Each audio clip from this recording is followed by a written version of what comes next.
Hello Hornets, today is January 23rd, 2018, and welcome to your daily dose of Bgsn. I'm Tiana. And I'm Josh. Today we'll take a look at the show choir preview, blind date with a book, Beech Grove and professional sports, and more. But first, here's McKenna with this week's weather forecast. Thanks, Tiana. It's going to be a little chilly starting out, then it'll later warm up this week. Today is going to be cloudy with a high of 38 and a low of 25, with a 24% chance of snow showers starting at 12 and going down to 12% at 5. Wednesday will be overcast with a high of 35 and a low of 23 and a 10% chance of rain. Thursday will be sunny with a high of 48 and a low of 31. We will more than likely not see any rain, while there is still a 10% chance of rain. Friday will be mostly sunny with a high of 52 and a low of 42, with close to no chance of rain. That's it for this week's weather. Back to you guys at the desk. After a huge earthquake southeast of Kodiak Island with a depth of 6.2 miles and waves of up to 32 feet tall, many residents are taking refuge and evacuating. They reported there is also a huge tsunami warning for parts of Alaska and the west coast of Canada. A tsunami watch was put in place for the U.S., such as California, Oregon, Washington State, and Hawaii.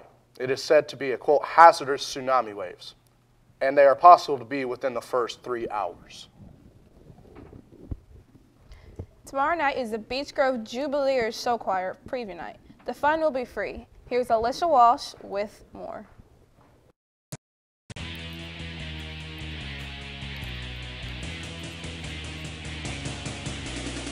BGHS is hosting the BG Jubileers Preview Night on Wednesday. I got with Mr. Dean to tell us more about it.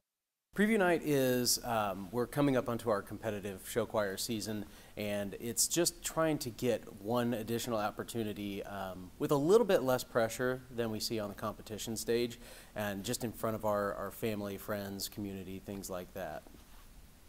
He then gives us more information on when and where this will be taking place.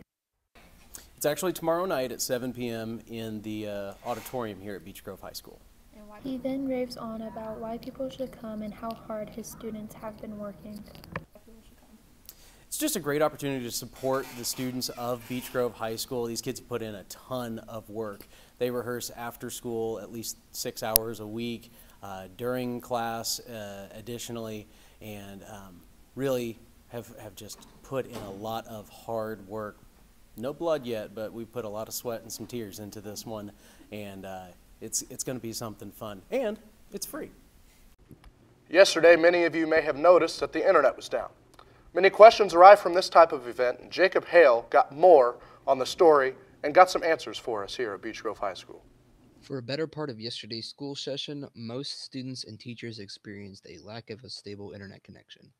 While some classes were able to continue on just like normal, some classes, such as Ms. Harris's ICP Physics Blended class, ended up completely out of commission. So with ICP Blended, any student really can't do anything since we are completely online based for ICP Blended. So everybody that was allowed to leave the building today could leave, just because really you guys can't work on anything until the internet's back up and going. While this is actually a pretty distinct problem for the good portion of the classes in the school, sometimes it's not actually controllable by the Beech Grove administration. Tech Squad Director Quentin Starks describes what may cause outages like these. Yeah, I mean, there's several reasons the internet could be down. This one particular incident is with what's called a fiber optic line that feeds our HP, Hornet Park building, where our hub is at, and from there it spokes out to all the other schools. So, you know, like when a wireless network goes down, that's typically due to what's called an AP or an access point, and so that could affect one room or it could affect a whole building. But when the fiber line is out, that affects the entire district, possibly even businesses and other people that rely on that fiber line as well. Regardless of the cause, this effect hurts teachers in all departments.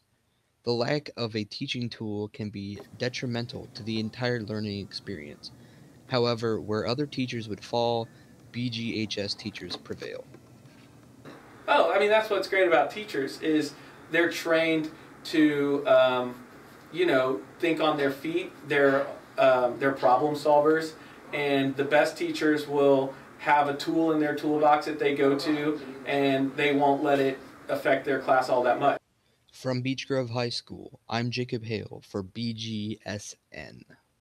The Media Center is hosting its annual Blind Date with a Book. Here's Devin Terry with more information.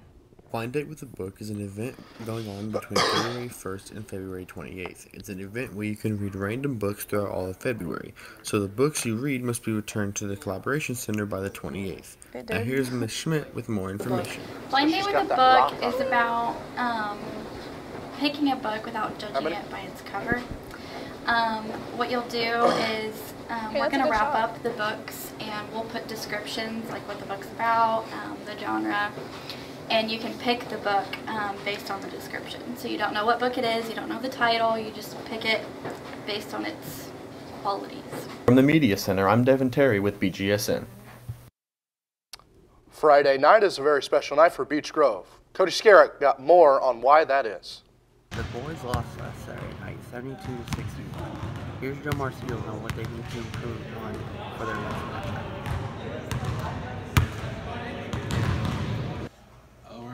We have to have 5 players in tune every time we step on the floor, whether it be a sub, come out of half, out of quarter.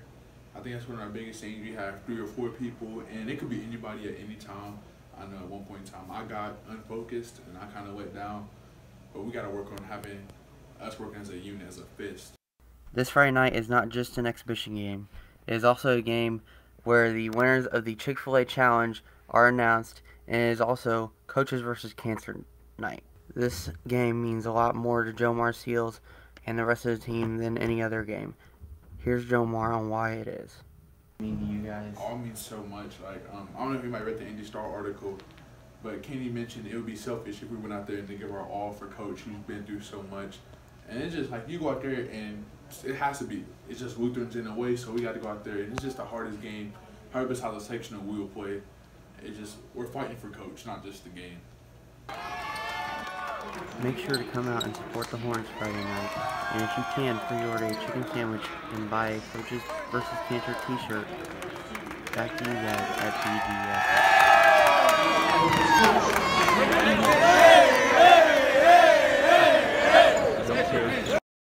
And now we're going to throw it over to my good buddy, John Dans, for sports. Thanks, Josh. Hello, Hornets, and welcome to sports. First off, in upcoming Beech Grove sports news, tonight both the boys and girls swimming and diving teams will travel to Indian Creek for a meet. Also, boys freshman basketball will host Indian Creek. In NFL news, teams are starting to hire their new head coaches. The Indianapolis Colts have yet to hire theirs, even though it will most likely be Josh McDaniels. But one of these 2 finalists for the Colts job, the other one was Texans defensive coordinator Mike Vrabel. He signed with the Tennessee Titans. Also, the Cardinals signed Panthers defensive coordinator Steve Wilks to be their head coach, along with the Giants signing Vikings offensive coordinator Pat Shurmur to be theirs. Over in the NBA, there's drama going on with the Cleveland Cavaliers.